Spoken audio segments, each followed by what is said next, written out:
Hallo, ich grüße dich. Heute möchte ich mit dir mal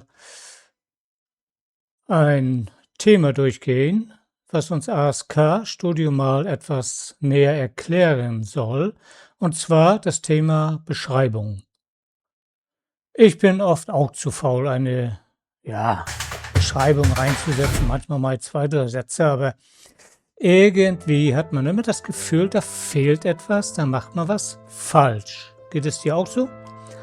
Deswegen, dieses Video behandelt jetzt mal Beschreibung.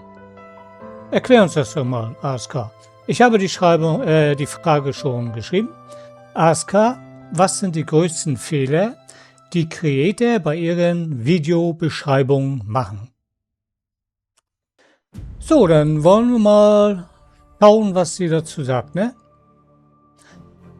Eine gut gestaltete Videobeschreibung ist wie eine Landkarte für deine Zuschauer und den YouTube-Algorithmus. Hier sind die häufigsten Fehler, die Creator oft unbewusst machen. Ja, unbewusst glaube ich auch. Erstens, den Bereich verschwenden. Ja, vielleicht den vorgegebenen, den möglichen Bereich, ne, der Zelle, sage ich mal. Das ist der wichtigste Teil. Die ersten 2 bis 3 Zeilen, die man sieht, bevor man auf mehr Anzeigen klicken muss. Fehler. Hier stehen oft irrelevante Dinge wie Social Media Link, Spendenaufrufe oder einfach gar nichts Wichtiges. Ja, das kenne ich. Kennst du das auch? Ich schreibe oft nichts Wichtiges rein, weil ich weiß halt gar nicht. Ja, ich habe das Video gemacht, soll ich das Video jetzt nochmal beschreiben oder was? Echt, manchmal ist es lustig, aber es hat ja anscheinend einen Sinn, ne? Besser, platziere hier die relevantesten Keywords und eine packende Zusammenfassung, die Lust auf das Video macht. Das hilft sowohl bei der Google-Suche als auch bei der Klickrate. Fehlende Keywords. YouTube ist eine der größten Suchmaschinen der Welt. Fehler. Die Beschreibung ist extrem kurz oder enthält gar keinen Text, der das Video beschreibt. Besser, überlege dir 1 bis 2 Hauptkeywords für dein Video, zum Beispiel für deine aktuellen Videos. Mortal Shell, das meint, jetzt geht es ja auf meinen Kanal ein, Mortal Shell 2 Open Beta Gameplay oder Tipps für Anfänger. Integriere diese natürlich in den Text. Ja gut, das verstehen wir, ne? Keine Struktur. Zuschauer scannen Beschreibungen eher als sie zu lesen. Fehler. Ein einziger langer Textblock ohne Absätze oder interaktive Elemente. Besser, nutze Videokapitel. Naja, da bin ich kein Freund von. Zeitstempel, wie 2 Minuten 30 Bosskampf. Das verbessert ja die Nutzererfahrung enorm und lässt deine Kapitel sogar in der Google-Suche erscheinen. Ja, aber das ist Aufwand. Das ist echt großer Aufwand. Und ich habe immer das Gefühl, wer liest überhaupt Beschreibungen? Also ich lese nie Beschreibungen. Sag ich ehrlich, wie es ist. Ich lese nie eine Beschreibung. Egal wo oder was ich anklicke. Dass die nun für die Suche wichtig ist, ja, trotzdem habe ich doch aber den Aufwand. Und einen Zeitstempel zu setzen, das ist ja ein höllischer Aufwand. Da muss ich das Video permanent durchgehen und danach nach Zeitstempel meine Videobeschreibung verfassen. Nee, dann tendiere ich lieber zum ersten und hau die Schlagwörter in den ersten 3 Zeilen so gut wie möglich rein und dann sucht Google auch, ne? Den Algorithmus mit Tag-Stuffing verwirren. Fehler. Eine endlose Liste von Keywords am Ende der Beschreibung, zum Beispiel Gaming, Mortal Shell, Gameplay, Reviews. Das verstößt gegen die Spam-Richtlinien und kann deinem Video sogar schaden. Besser, schreibe stattdessen 1 bis 2 flüssige Absätze, die den Inhalt beschreiben. Text selbst sind laut YouTube übrigens kaum noch relevant für die Auffindbarkeit.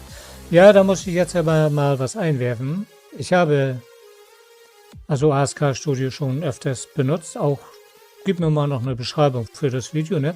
Und da haut sie selbst diese Text unten immer rein. Also widerspricht sich das für mich schon wieder. Also Text unten reinhauen, einige ja, aber anscheinend soll man die ganze Beschreibung da jetzt nicht mehr zumüllen. Individuelle Beschreibung vergessen. Fehler. Für jedes Video wird die exakt gleiche Standardbeschreibung verwendet. Ja gut, okay, verstehe ich. Besser, jedes Video sollte eine einzigartige Beschreibung haben. Du kannst zwar einen Standardteil über deine Social Media Links oder Kanalinfos nutzen, aber der obere Teil muss immer individuell auf das aktuelle Video zugeschnitten sein. So, ich habe jetzt die Frage geschrieben. ASK, ja, aber du fügst bei den Beschreibungen auch Tags ein. Wenn ich dich um eine gute Beschreibung bitte, wieso können Tags in einer Beschreibung schaden?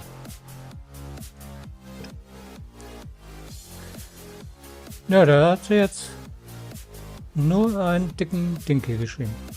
Das Hinzufügen einer großen Anzahl von Tags oder beschreibenden Begriffen ohne Hashzeichen direkt in der Videobeschreibung verstößt gegen die Richtlinien zu Spam, irreführenden Praktiken und Betrug. Diese Praxis wird als Tag-Stuffing bezeichnet und dient dem Zweck, Suchergebnisse künstlich zu beeinflussen. YouTube erlaubt die Verwendung von Hashtags, Wörter mit einem vorangestellten Hash-Symbol in der Beschreibung, um Inhalte mit Themen oder Playlists zu verknüpfen. Wenn ein Video jedoch mehr als 60 Hashtags enthält, werden alle Hashtags für dieses Video ignoriert. Irreführende oder irrelevante Tags und Hashtags, die keinen direkten Bezug zum Videoinhalt haben, können zur Entfernung des Videos führen. Die Videobeschreibung sollte dazu dienen, den Inhalt zusammenzufassen und darf keine bloßen Listen von Schlagwörtern oder sich ständig wiederholende Sätze enthalten. Für die Auffindbarkeit eines Videos sind Titel, Thumbnail und eine aussagekräftige Beschreibung entscheidender als Tags. Tags im speziellen Tagfeld sind primär dann hilfreich, wenn der Inhalt des Videos häufig falsch geschrieben wird. Ja gut, das haben wir doch verstanden, ne? Also Tags sind einfach, wenn ich jetzt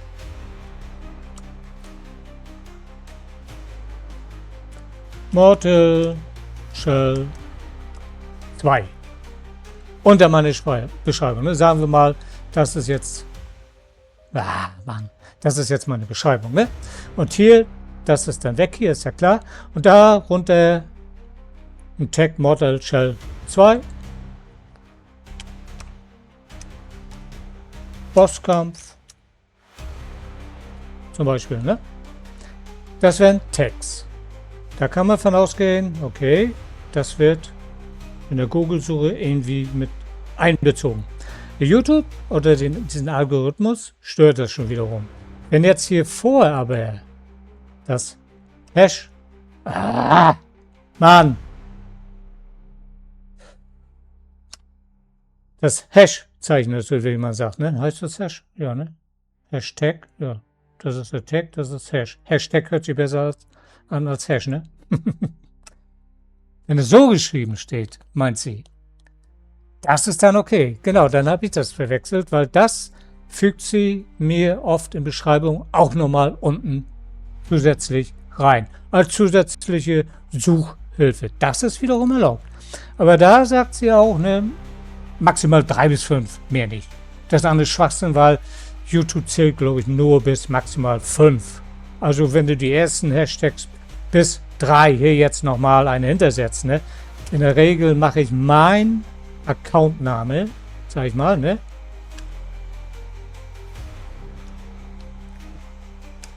Setze ich hinter als Hashtag.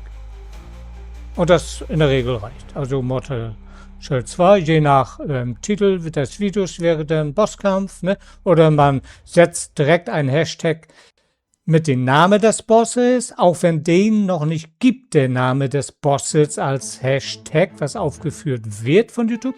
Beim zweiten, dritten, vierten Mal wird es aufgeführt und schon hast du einen Hashtag für YouTube erzeugt. Das kannst du auch machen. Ne? Also lass dich nicht verwirren oder ja, du willst irgendwas eingeben, keine Ahnung, du findest eine neue Raupe oder kennt doch keinen Mensch, dann füge den Namen ein, den du hier gibst und fertig, Punkt. YouTube wird irgendwann einen Hashtag daraus machen, der für alle einsehbar ist. Das ist das Schöne. Und so habe ich meinen Namen auch als Hashtag gesetzt. Den setze ich eigentlich immer unter. Und ich habe schon, ja, je nachdem, seit wie viel Videos ich das mache, über 200. Er wird mir schon automatisch angezeigt, wenn ich also Hash und dann nur gehe. Gut, das meint jetzt ASK für uns. Das ist verständlich, ne? Haben wir verstanden, ne? Eine Frage stelle ich noch schnell, damit das Video nicht zu lange wird. So, die Frage, worauf sollten Creator beim Erstellen von Beschreibungen hauptsächlich achten? Beschreibungen sind mehr als nur ein Platz für Links. Sie sind ein entscheidendes Werkzeug, um sowohl Zuschauer als auch den YouTube-Algorithmus zu überzeugen. Okay, hier ist eine Checkliste, worauf du dich beim Erstellen konzentrieren solltest. Erstens, der goldene Anfang, die ersten 2 Zeilen. Das ist der Bereich, den Zuschauer sehen, ohne auf mehr Anzeigen zu klicken. Ich weiß nicht, wo ich das sehe, echt. Keine Ahnung, interessiert doch nicht. Der Haken, formuliere hier den spannendsten Aspekt deines Videos. Warum sollte jemand weitersehen? Ja, okay, das machst du für dich, ne? Das macht jeder für sich, was er als spannend empfindet. Wir lernen alle, ne? Nur wenn man lernt, wird man ja schlauer. Keywords. Platziere deine wichtigsten Suchbegriffe, zum Beispiel den Namen des Spiels wie Mortal Shell 2, ganz am Anfang. Das hilft der Suchmaschine enorm. Ich sage immer Schlagwörter dazu. Ne? Also wenn du bei Google was suchst, nennst du das auch Schlagwort, Suchbegriff. Ne? Das wird hier gemeint. Also das ist wohl wichtig. Zusammenfassung mit Mehrwert. Nach dem Haken folgt ein kurzer Text, 1 bis 2 Absätze, der den Inhalt beschreibt. Natürliche Sprache, schreibe so, wie du sprichst, vermeide bloße Listen von Wörtern, das ist das erwähnte Tag-Stuffing. Ist klar, ja, dieses, da kannst du einen Duden scannen und reinschmeißen, ne, auf diese Art, ne? Alles wird in der Suchmaschine aufgelistet. So stelle ich mir das jetzt wieder vor. Sondern baue relevante Begriffe in ganze Sätze ein. Stimmt, hast du vollkommen recht. Ausdrucksform ist die beste, verständlichste Form, die ein Mensch hat, ne? Individualität. Nutze für jedes Video eine eigene Beschreibung. Kopiere nicht einfach nur den Standardblock deiner Social-Media-Links. Ja, das stimmt. Ist ja auch informativlos irgendwann, ne? Gut, jetzt, ja, wenn dich das jetzt interessiert, mich interessieren diese Zeitstempel nicht. Strukturierung, das hatte ich schon erwähnt, das ist für mich zu viel Aufwand für eine Beschreibung. Also, ich fasse es einfach mal jetzt kurz zusammen. Für mich sind Schlagwörter wichtig, ne? Du machst ein Video, über was weißt du selbst und aus diesem Video ziehst du die Hauptbegriffe raus als Schlagwörter, ne? Wenn du durch den Wald gehst, ist Wald ein Schlagwort, ne? Du beobachtest Eichhörnchen, dann nimmst du die Eichhörnchen natürlich rein. Der Tagesablauf eines Eichhörnchens im Wald, bla bla, voll Kiefern oder Birken und schon hast du alle Schlagwörter für dein Video zusammen. Stimmt? Stimmt. Anders wollen wir es doch gar nicht haben, oder? Und die Suchmaschine, die krallt sich diese Schlagwörter raus, ne? Wenn einer Wald eingibt oder Eichhörnchen und schon durch deine 5, 6, 7, 8 Schlagwörter wirst du in der Suchmaschine aufgelistet und du wirst gefunden, auch wenn jemand das Eichhörnchen in Verbindung setzt mit was essen Eichhörnchen, wird dein Video trotz alledem vorgeschlagen, weil dein Video ja Schlagwort in der Beschreibung Eichhörnchen enthält. Und so bist du viel besser auffindbar und schneller und öfters auffindbar, als wenn du jetzt, ich gehe durch den Wald spazieren und ups, was habe ich denn da gesehen? Warte mal, ich gucke erst mal nach. Ja, dazu kein Mensch. So verstehe ich die ganze Sache und du wirst es jetzt vielleicht auch so verstehen. Also wir halten uns daran fest, die ersten beiden Zeilen sollten so viel Schlagwörter wie möglich enthalten. Dein Videotitel kannst du fast nochmal in die Beschreibung zusätzlich nochmal ein bisschen abgeändert reingeben. Da hast du doppelte Schlagkraft, so sehe ich das habe ich schon gelernt mit ASK. Ich frage oft Titel ab und Beschreibung ab, mach das auch ruhig mal, lade ein Video hoch und schreibe einfach unten bei Fragestellung rein, ASK, hast du einen guten Titel hier für mich? Du kannst einen Titel erstmal pauschal reinschreiben in der Artikelbeschreibung deines Videos. Wie gesagt, die kopierst du dann einfach unten bei Fragestellen rein. Kannst du mir nochmal Tipps zu meinem Titel für dieses Video geben? Das Video, beachte aber, sollte hochgeladen sein. Das sollte online gestellt werden, nicht privat, weil dann findet ASK das nicht. Also stelle das Video online, dann kopiere den Titel unten rein, frage nach, hast du kleine Tricks für meinen Titel und bums, knallst du dir 3 gute Titel um die Ohren. Und wenn du sagst, ach, dann hätte ich gerne noch vielleicht einen kleinen Tipp für meine Beschreibung und bums, ballert sie dir nochmal einen rein und dein Video ist perfekt. Glaube mir, mach das. Ich erzähle kein Scheiß. Ich mach das oft. Oder glaubst du mir, fallen diese ganzen Beschreibungen für meine Videos selbst ein? Nein, dann habe ich nur 3-4 Zeilen. Also, wieso YouTube nicht nutzen, wenn es uns angeboten wird? Und glaub mir, die Beschreibungen, die sind gut, die ASK, die liefert, die sind gut. Da kommen wir nicht drauf, auf solche guten Beschreibungen. Und unten kannst du dann noch, wenn nicht von selbst von ASK reingehauen, frage einfach noch, hast du 3-4 Hashtags, bums, hast du 3-4 Hashtags. Das funktioniert, glaub mir. Wir Kleinkreator, wir müssen uns nicht mehr alle selbst aus den Fingern saugen wie vor 15 Jahren. Die Anfänge hier, die Kreator, die jetzt groß sind, die meisten. Verstehst? Wir kommen ja gar nicht sonst hinterher mehr. Deswegen hat YouTube ASK eingeführt die KI. Also mach das. Mach das. Und dann wirst du sagen, ja, GPro64 hat vollkommen recht gehabt. Danke fürs Video. Ich danke dir auch fürs Zuschauen. Wir sehen uns im nächsten. Ne? Bis dann. Tschüss.